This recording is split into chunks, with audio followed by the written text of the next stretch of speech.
Ya, oke guys. Assalamualaikum, balik lagi dengan Jaki ya guys ya. Hari ini tanggal 19 Agustus pukul 18:27 ya. Gua mau ngoceh aja guys. Ngoceh ini ya monggo kalau lu mau mendengarkan atau kalau mau tidak mendengarkan dan di-skip silahkan. Karena ini true story guys ya, true story ini gue setelah berbincang dengan keluarga gue gitu ya, true story setelah gue berbincang dengan keluarga gue dan gue merasa gue perlu menyampaikan ini ke YouTube gitu loh karena ada kaitannya dengan perjalanan investasi. Nah, temanya begini guys ya, sudah sejauh mana ya lu mempersiapkan dana pensiun lu. Nah ini guys, ini tema yang mau gue bicarakan saat ini guys ya, tema ini. Kenapa gue sampaikan ini guys ya? Karena gue memang baru berbincang dengan orang-orang terdekat gue ya guys. Gue baru berbincang dan ada yang namanya fenomena fenomena kakek dan nenek atau eyang atau apapun lah ya. Itu urus cucu atau ngomong cucu guys. Paham guys ya? Ngomong cucu.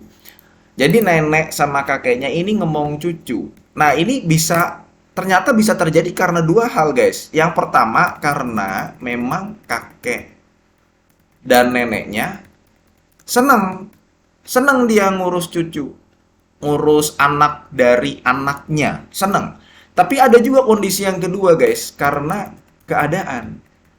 Jadi ada kakek nenek ya yang memang sudah sepuh. Kalau misalkan dia dititipkan setiap hari pusing juga. Kalau misalkan main sama cucunya barang sehari, 2 hari, 3 hari, seneng disamperin cucu mah seneng, siapa yang nggak seneng kan? Kalau lu mungkin yang nonton video ini, gua rasa juga udah ada yang kakek nenek ya, ada yang memang udah tua ada. Tapi kan ada yang juga sebenarnya kalau dititipkan setiap hari itu pusing juga, akhirnya malah stres dan akhirnya malah sakit. Itu terjadi di sekitar gua, guys. Itu terjadi di sekitar gua. Dan rata-rata itu yang seperti itu, yang stres dan sakit itu ya. Ya bayangin lu udah tua, ibu-ibu aja, ibu-ibu istri lu nih guys ya kalau lu cowok, istri lu aja ngerawat anak itu berat. Jangan dipikir istri itu ngerawat anak di rumah itu lebih enak daripada lu yang kerja di lapangan.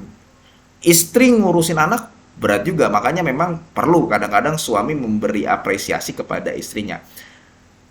Nah, ini kakek nenek diminta untuk ngurus cucu karena ada guys yang seperti itu karena keadaan mau tidak mau, karena kalau gue perhatikan ya ini guys ya, ini kakek kakek dan neneknya ya itu dititipkan oleh anaknya, ya dititipkan oleh anaknya. Biasanya anaknya ini ya baik suami dan istri itu bekerja ya, dititipkan oleh anaknya. Kenapa suami dan istrinya bekerja ya? Karena mereka punya pengeluaran besar. Jadi kalau misalkan anaknya, maksudnya suaminya atau istrinya hanya salah satu yang bekerja, nggak nutup. Kayak gitu guys.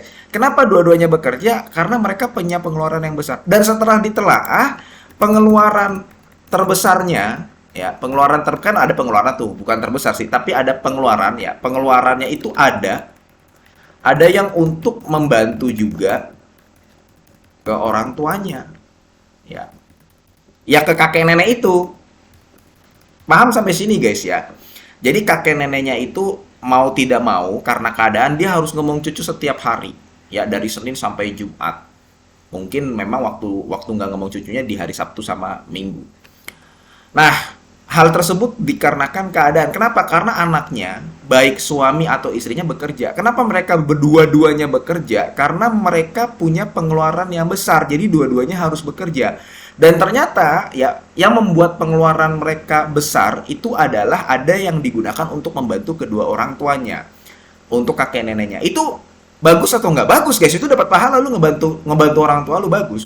Nah, setelah ditelusuri lagi kenapa membantu orang tuanya, karena kakek kakek dan neneknya tidak punya pasif. Nah, ini nih guys. Nah, ini ketemu akhirnya nih. Lu kalau misalkan bikin fishbone ya atau why itulah why solution atau apa gitu ya. Lo mencari sampai ke akar-akar masalahnya. Jadi setelah diselusuri ternyata kakek dan neneknya tidak punya pasif income. Nah, ini guys, ini kuncinya nih guys, passive income ya. Ada nenek-nenek dan kakek-kakek yang sebenarnya dia nggak terlalu kepengen ngurus cucu. Kalau disamperin cucu, inget gak sih? Ini bukan berarti lu jangan main generalisir bahwa ada banyak nenek dan kakek yang benci cucunya. Bukan kayak begitu. Tapi ada kakek dan nenek yang sebenarnya mau menikmati masa tua. Itu loh yang gue maksud. Tapi karena keadaan, mereka juga harus ngebantu anaknya. Kenapa? Karena anaknya dua-duanya bekerja. Kenapa dua-duanya bekerja? Karena mereka punya pengeluaran yang besar. Dan salah satunya ngebantu orang tuanya. Kenapa orang tuanya harus dibantu? Buat beli beras, buat beli minyak. Minyak sekarang harganya 34.000 per 2 liter. Beras sekarang harganya ya kalau lu dibeli di market bisa 70 ribuan, itu yang bagus ya. Kalau lu beli telur sekarang sekilo 28.000, ya beli toge 3.000. Gue nyampe apal karena seringnya gue ke tukang sayur. Yang beli ke tukang sayur itu gue guys, bukan bini gue. Bini gue juga kadang-kadang beli, tapi yang paling sering beli ke tukang sayur itu gue. Makanya gue apal harga-harga sayur. Tapi balik lagi ke sini ya. Pengeluaran-pengeluaran harian itu ya yang gue maksud, yang beli sayur, beli telur dan sebagainya, itu besar sehingga kakek dan nenek ini butuh dibantu oleh anaknya. Sekali lagi itu bagus, itu dapat pahala anaknya ya, anaknya juga dapat pahala. Cuman itu dikarenakan kakek dan neneknya nggak punya passive income. Seperti itu guys. Jadi timbullah kondisi atau fenomena yang kedua karena keadaan akhirnya mengurus cucu. Nah, ini gitu guys ya. Jadi ini ya nggak banyak akhirnya kakek neneknya sakit karena stres juga lo ngurusin cucu. Kalau tiap hari, makanya tadi gue bilang kalau kalau disamperin cucunya sehari, 2 hari, 3 hari mungkin senang. Tapi kalau setiap hari, bahkan mungkin sampai Sabtu Minggu ya, kan ada yang kerja Sabtu Minggu juga, itu bisa jadi orang tua stres yang maunya di masa tua menikmati hidup ya, tapi akhirnya kayak begitu jadi ngurusin si cucu dan akhirnya stres ya. Yang stres mah stres, ada juga yang gak stres dan senang-senang aja. Cuman gue lagi membicarakan yang itu loh guys, yang lagi stres akhirnya sakit, dan itu terjadi di sekitar gue. Makanya di sini ya gue mau menyampaikan bahwa gue mau bertanya sih, bukan menyampaikan ya, sejauh mana lu sudah mempersiapkan dana pensiun lu. Karena gini guys, gue juga mau menyampaikan ada loh kakek nenek di sekitar gue ya guys ya, di sekitar gua.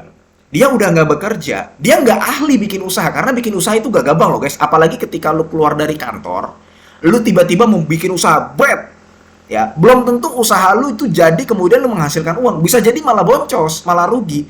Tapi ada orang kakek nenek di sekitar gua guys ya, yang hidup dari dividen, ada ya. Jadi gue bukan menganggap bahwa dividen itu satu-satunya untuk mendapatkan passive income. Enggak, passive income itu banyak. Tapi ada fenomena juga di sekitar gue, kakek nenek yang bisa hidup dari dividen. Dia dapat sekitar 1 jutaan. 1 juta sampai 1,5 juta per bulan. Dan gue tahu itu salah satu saham yang dikoleksi. Sahamnya juga naik terus. Ya, sahamnya naik terus.